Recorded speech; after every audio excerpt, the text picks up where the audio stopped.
ایک دفعہ اس کی ملاقات فرشتوں سے ہو گئی، اس کی ملاقات فرشتوں سے ہو گئی۔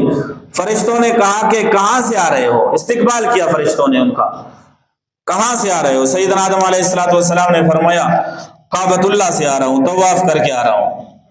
فرشتوں نے عرض کیا آدم ہم نے 2000 سال پہلے اس کا طواف کیا ہے۔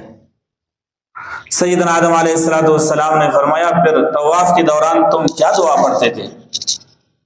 فرشتوں نے عرض کیا آدم ہم پڑھتے تھے سبحان اللہ والحمد للہ۔ جو اب عمرہ کے لیے تیار ہے وہ یہ دعا یاد رکھے، اب یاد نہ ہو تو بعد میں مجھ سے لکھوا بھی سکتا ہے۔ سبحان اللہ والحمد للہ ولا الہ الا اللہ واللہ اکبر۔ طواف کرتے تھے اور یہی دعا پڑھتے چلے جاتے تھے۔ حدیث کی کتابوں میں آتا ہے سیدنا آدم علیہ السلام نے یہ دعا ان سے سیکھی۔